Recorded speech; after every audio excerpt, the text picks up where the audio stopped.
Ready na sa NBA playoffs etong si Bronny James mga boss. Eto nagpasiklab sa huling laban ng Los Angeles Lakers dito nga kontra sa Utah Jazz. At silipin na rin natin mga boss ang mga naging resulta ngayong araw dito nga sa last game ng NBA regular season. Kung hindi ka nakapanood ng NBA mga boss, hindi nyo palalagpasin ang video na to.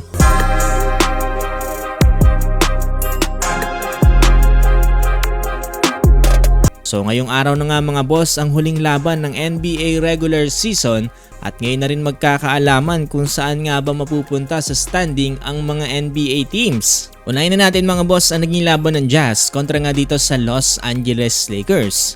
Gaya nga ng sinabi natin itong nakarang video na kapag nanalo etong Los Angeles Lakers at natalo naman ng Denver Nuggets ay posible pang umakyat sa ikatlong spot etong ang purple and gold. At mukhang hindi naman tayo binigo mga boss ng Los Angeles Lakers dahil nagawa nga nilang manalo dito nga sa kanilang huling laban sa final score na 131-107. Dito nga sa game na to mga boss, nanguna nga dito para sa Los Angeles Lakers at ito nga sila Rui Hachimura at itong si DeAndre Ayton na kung saan nakapagtala ng merong tig 22 points. Pareho din silang merong 10 rebounds dito nga sa game na to. Sinundan sila dyan dito nga ni LeBron James na merong 18 points, 4 rebounds at 6 assists. Pero ang isa talaga mga boss sa naging highlights dito nga sa game na to ay itong si Bronny James na kung saan nakapagtala ng 11 points, 4 out of 7 from the field at 3 out of 4 from the 3-point line.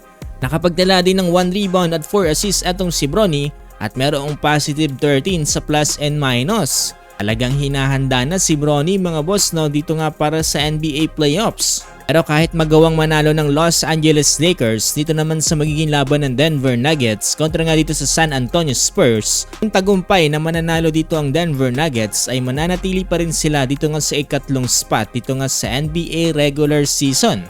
At yan nga mismo mga boss ang nangyari dito sa naging laban na to. Dahil itong Denver Nuggets ay tagumpay na tinalo itong ang San Antonio Spurs sa final score na 127-118.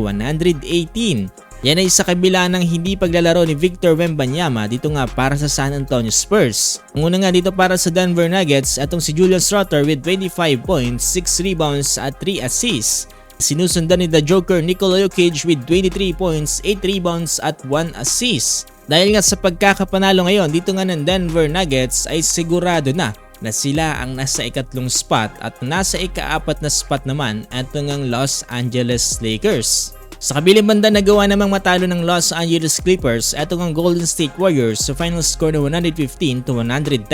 Pero kahit nagawang matalo dyan ng Clippers atong Warriors ay sila pa rin mga boss ang magtatapat dito nga sa NBA play-in.